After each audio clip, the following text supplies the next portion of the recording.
Okay, so this is one of our little patients, Rory, and I think you'll get on very well with him. This is Boris. Okay. So Grace and Rebecca have been minding Boris all week. Thank you. Going, and they need you to take him for a little walk for grass for him. Well, I thought I was taking a leg on a racehorse. Well, he could grow into it. Well, he's probably faster than anything else I invested in the past, to be honest with I was you. just going to say, he looks, probably a better chance than some of your other racehorses I've seen. So. Unfortunately, that's too true. Yeah. Could you make him into a racehorse?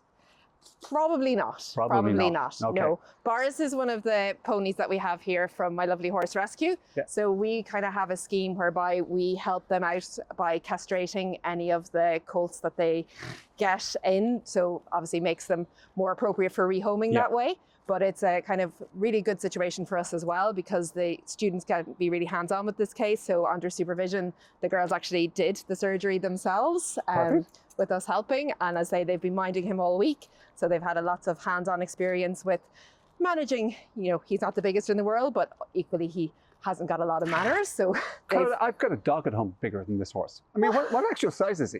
He's only about 10 hands. 10 hands, is he? Yeah. Okay, right. But he'll make a great pet, will he? He will. He absolutely will. Okay. Especially now that he's had his surgery, he's going to be much more amenable to going out to a new foster or a new home. The cruelest cut of all, they call it, okay? But at the same time, I suppose it's necessary. Okay, Boris, I'll tell you what, success. My Lovely Horse, again, they help an awful lot with the education of the students. Yeah, so both with animals such as the castration scheme that we do in the hospital here, the students also, when they're on rotation, they will, with the field service clinicians, they will go out to the different premises and different farms that My Lovely Horse run, and they again will help with the routine care of those cases. So they will help with the vaccinations, with the wormings, with the dental exams and kind of routine dental work. And of course, being a rescue, they see all sorts in terms of injuries and wounds, and students get to see an awful lot of very different type of cases. Okay. Yeah. Hi folks. Okay, so it's a beautiful April afternoon. It's also the last day of semester, so the students are just a bit anxious to get off to the final year dinner. But I'm joined here by two of the essential members of our Equine team. We've got Clodagh Kearney and we've got Aoife Kearney. Clodagh, do you mind just telling folks, what do the Equine team actually do here in UCD? Yeah, so here on the premises of the hospital in UCD, we run a referral level hospital. So that means that we see all sorts of horses, all different shapes and sizes, from little ponies to thoroughbreds to show jumpers. And we see them for a whole range of conditions. So if your vet at home is maybe struggling or needs some more advanced tests that they can't do at your own stables, or if it's an animal that's maybe critically sick or needs some surgery and needs to come into a hospital with more facilities, that's where we come in. So your animal will come here, and the team, depending on which problem your horse has, will be seen by very often multiple different specialists, whether that be a specialist in internal medicine, a surgeon like myself, an anaesthetist, a diagnostic imaging specialist. We're really, really lucky here because we have specialists all across the board. So there's a really good support team. So it means that, if I can't fix the problem on my own, I can usually find someone who can help me do that. Again, for educating the students, that kind of holistic approach, like, one stop fits all, whatever, really does work for them, yeah? Yeah, and I think we do often get the complicated cases, and I think it's good for them to see, when you do get to a situation where we don't know the answers, what are the next steps? Where can you go? Where can you get advice? Where can you get help? Like, we sometimes will even consult with our small animal colleagues because maybe they have access to a different piece of equipment than we have, or a newer technique that's been done in dogs and not been done in horses.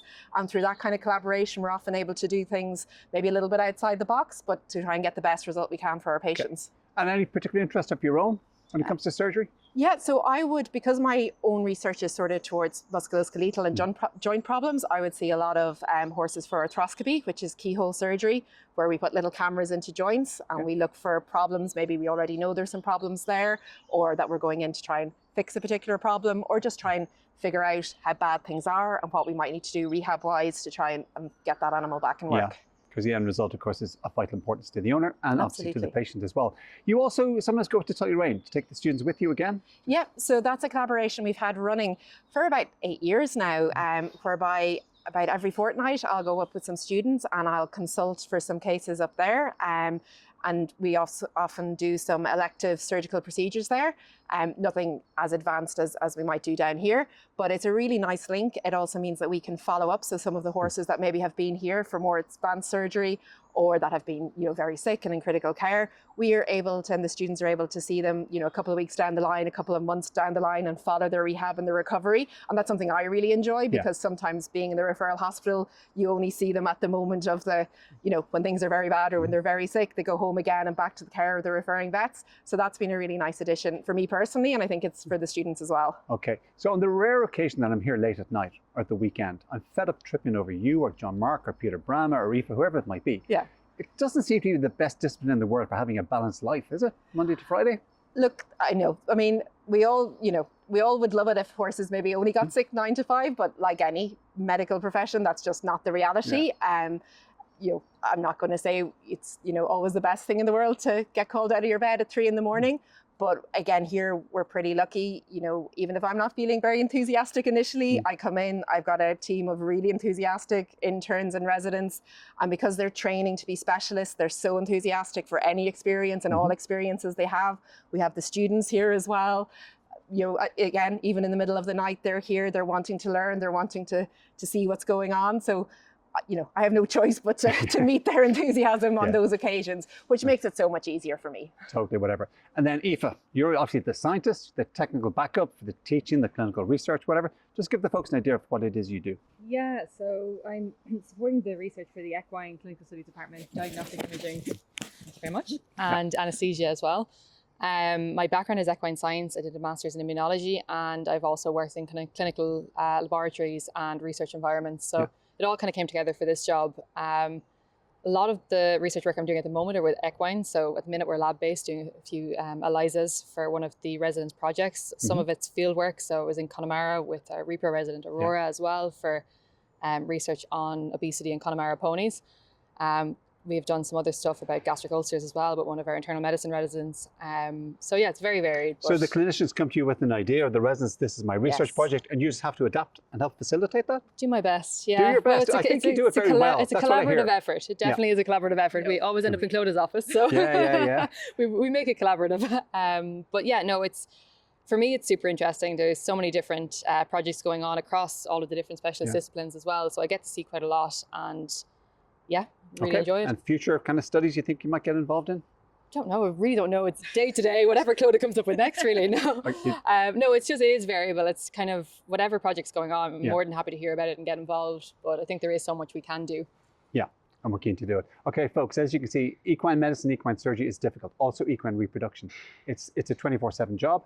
These are 2 members of the team who help deliver for UCD Vet Hospital on a consistent basis. It's really, really hard work.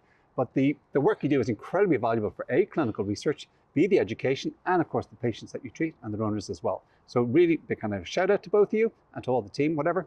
And thanks a million folks for watching today.